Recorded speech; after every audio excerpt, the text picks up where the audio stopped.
Another Brick Fan here with day 6 of my Avengers Endgame week. Today we'll be reviewing Avengers Compound Battle.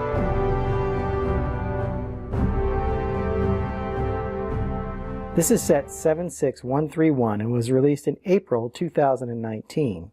Has 699 pieces, 4 minifigures, 2 big figs, and 1 nano fig, and cost about $100 when it was released.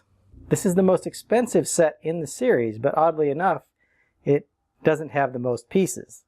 That goes to the Ultimate Quinjet. We'll get to the characters in a little bit, but let's start with the main build. The main Avengers compound for this build is split into 2 main sections. On the right, your left here, is the garage, which has a landing point for the helicopter, as well as a garage for the vehicle that comes with the set. And then on the left, or your right, is the main living area and work area for the Avengers. Starting with the garage, you see that there's a helipad on the top, and we'll take a closer look at this helicopter in a bit.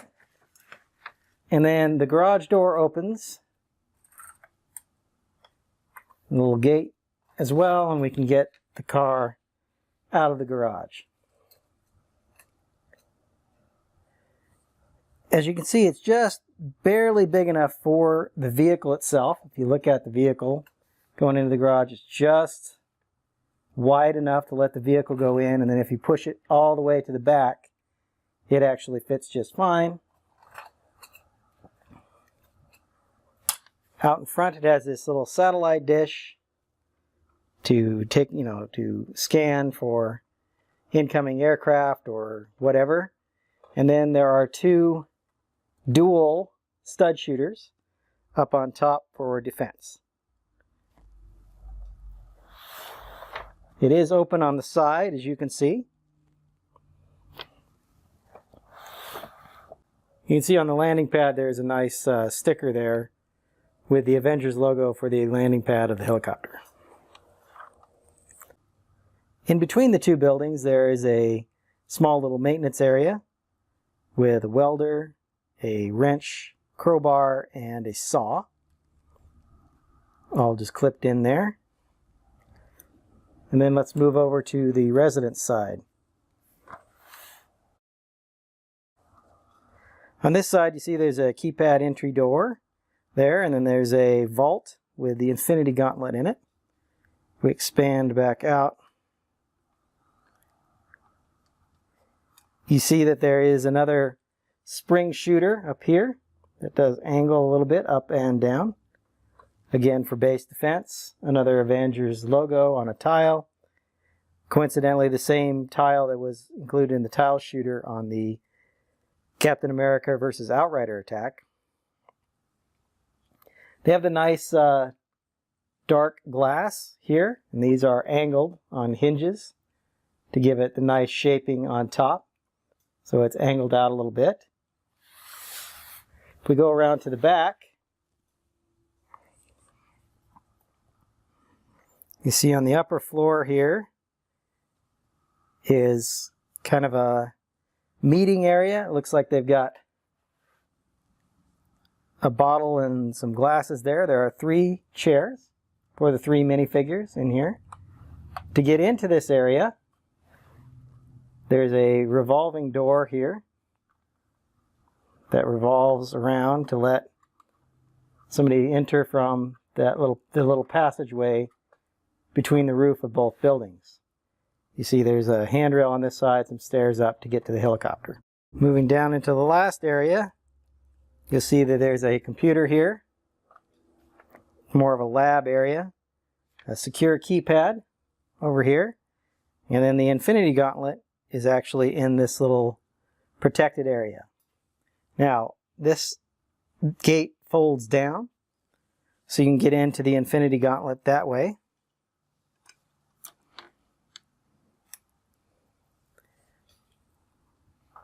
Or there is a little play feature on the side where you can pull this off and this whole assembly comes out. And you can see that the Infinity Gauntlet only came with 2 stones. So we have the Time Stone and the Power Stone, which are shown here on the sides. Although from the movie, if I remember right, the Time Stone was actually in the middle here. But you can position these however you want. And this simply clips back in to the main house here, and clicks in. So you can see the Infinity Gauntlet there is stored, secured away. Let's take a look at the vehicles. Starting with the car build, again there's a rotating turret in the back with 2 stud shooters. It also has a control panel, as you can see, around the stud shooters, which allow it to aim. Whoever's running those, it's got a targeting system. There are Avengers logos printed on both sides. Those are stickers that are used for printing on both sides.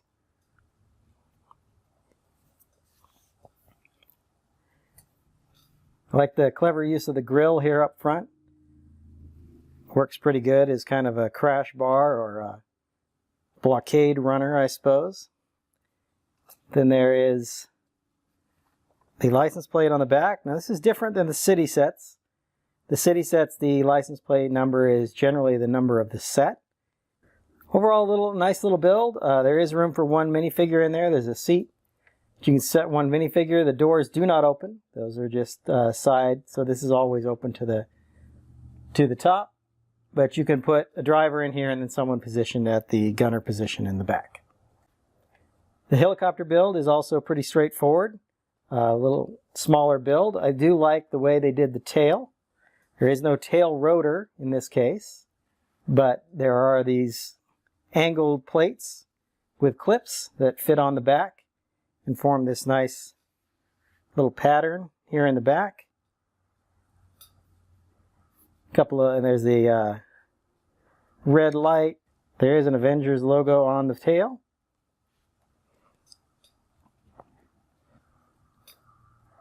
The blades spin pretty well. There is a clip here that'll hold Nebula's sword. The set does come with 2 swords. Around the front you see one of the 6 stud shooters. The canopy opens up towards the back.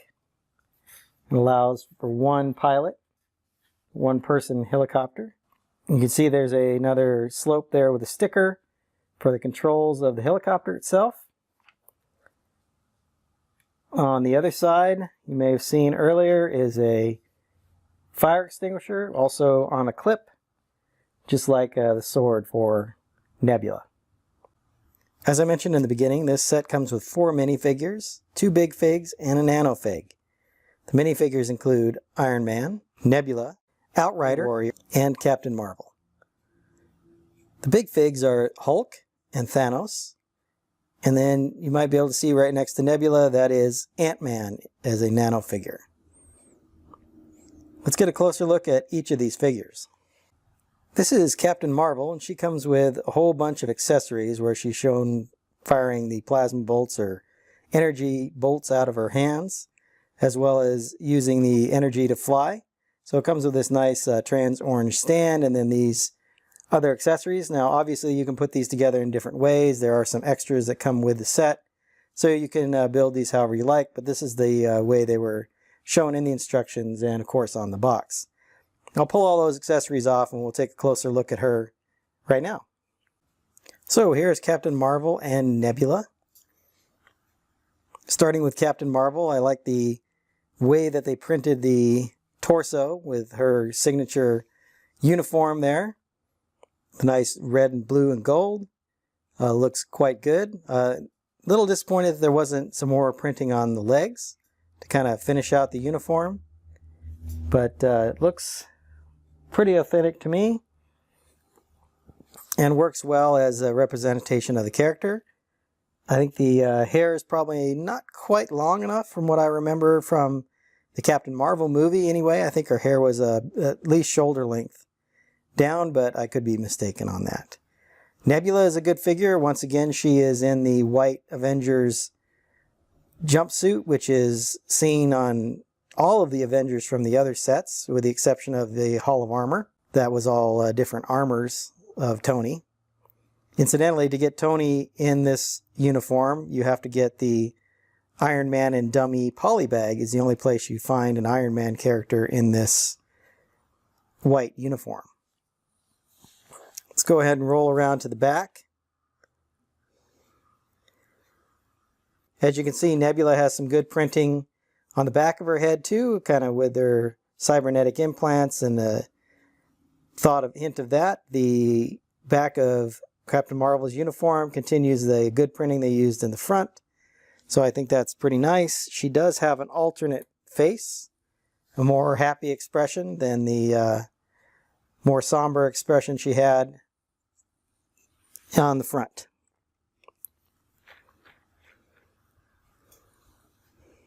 Let's take a look at the next two minifigs.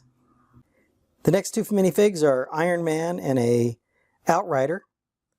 This particular Outrider has the four smaller arms on the back. So this one was seen in several of these sets from this wave as well. Iron Man has the plasma power pieces that can be shot out of his hands, or you press those in and they pop out of his hands. As kind of an action feature, and then the blue cylinders on the bottom to represent his repulsors and showing him flying. He does have the face print with a heads-up display and the flip-up helmet. So that's a nice feature. This is the Mark 50 armor that he's been wearing, the nanotech armor that he wore in Infinity War. And this is the same one, I believe this is the same Iron Man you get in Iron Man's Hall of Armor as well. Moving around to the back of the figures. You see that Iron Man has an alternate face without the heads-up display image over the top. And then the Outrider has printing on the back of his head, as well as some really good printing on his back that continues the patterns that were used in the front.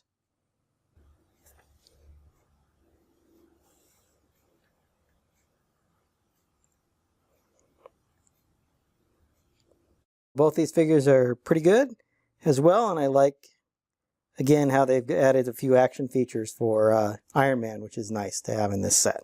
Next up, let's take a look at Ant-Man. So here's the Ant-Man nanofig. Once again, he's in the white Avengers jumpsuit. I like how they got the silver helmet printed there really well. They did a pretty good approximation to the nice printing that is done on all of the other Avengers suits, so it's definitely recognizable as that suit from the that the other Avengers are wearing. And you do kind of get the distinctive helmet for Ant-Man. Of course, on the back there is no printing at all, just the silver head. Overall, a very nice figure and appropriate for Ant-Man being, in his shrunken down state, which he would, obviously move in between different sizes as he's battling. So the very appropriate figure for this set. Let's move on to the two big figs. First up, we have Hulk. I find it kind of interesting that he's got kind of a happy expression on his face. He's got that slight grin. Maybe he's looking forward to the confrontation, or I'm not sure. I would have expected a little more angry or maybe even frightened face because he's gone into battle. But overall, this is a really nice little figure. It's got some good printing on his legs, with just a little bit of detailing here in black around there. The hands, obviously, on a big fig, so these rotate, kind of like the regular minifigure hands, and then the arms move up and down. So pretty much the same articulation you get with a minifig. His head does not move. He's kind of fixed in this crouch position. So his head and legs do not move. This is all one piece. And then you can see kind of as we move around the figure, it's all one molded piece all the way down from his feet all the way to his head. And no real printing on the side. So there is just a little bit of printing on the front for his legs and then obviously his face. I think the hair is appropriate and looks really accurate to the character. Let's move on to Thanos. Thanos is also a big fig, so the general style and crouched position that he's in is very similar to the Hulk's position, although there is some additional pieces around this helmet, for example. Piece kind of comes up over his shoulders. That's molded directly into the big fig, so that's not something you can remove. He does have this hammer build that he can carry. And in this case, he does have printing on his arms, which is nice. The back is completely plain. There's no printing on the back of this figure, but his other arm does have that same printing you saw on the other side. And then the printing on the torso, I think, is really nice as well. He can wear the Infinity Gauntlet. So there's just a Technic pin in there, so he can wear the Infinity Gauntlet. He can have that similar look as he did in the Infinity War set. So that is all the figures that are included with this set. Let's go ahead and look at the full set again, and I'll give you my final thoughts. Overall, this is a pretty good set. A lot of different pieces and parts here. The small car and the small helicopter are nice little play features. Plenty of stud shooters to shoot the bad guys. Everybody can gang up on Thanos in this particular play set. It does include the spring-loaded shooters on a turret, which I thought is also a very nice little play feature. The minifigures are good, as you saw. I like the inclusion of the big figs. The figures included in this set round out all of the Avengers that have been shown in the trailers for the movie, so I think that's good, although you do have to buy every single set in order to get them all. Like I said, this set does look pretty good. It's probably not as good a display piece, perhaps, as the Quinjet, which I think looks excellent, but there's a ton of play features with the ability to, break out the Infinity Gauntlet out of the security area. It's got the spring-loaded shooters, tons of stud shooters, lots of playability. Of course, kids love a helicopter, so the helicopter build is never a bad thing in LEGO. And the little car is more than adequate. You can have two minifigures on that, so one running the stud shooters and one driving the car, so a lot of opportunities for play. Is this set a good value? Well, the price to part ratio is a little bit high, considering there's about 700 pieces and it's about a $100 set. You do get the two big figures, which are a little more expensive to put together, so that may justify a little bit of the cost. And then you get the nano fig for Ant-Man, which is actually a very nice fig, and you actually get two of those, which is good, because a lot of times you lose those small pieces. I think this would probably be a better value at around the $80 price point, kind of like the Quinjet was. I do understand that they wanted to have kind of the big or premier set from this wave, and this appears to be it. So again, in my opinion, I think it does have some very nice stuff, but it's probably $20 overpriced, perhaps. Having said all that, I hope you enjoyed my thoughts on this set. And I have one more set to review that came out during this wave, and that is the promotional Avengers Tower giveaway. It was a gift with purchase over $100, and I'll be releasing that video tomorrow. Until then, happy building. If you enjoyed this video, hit the like button and subscribe to my channel for more videos like this. To be alerted when new videos are available, click the bell button.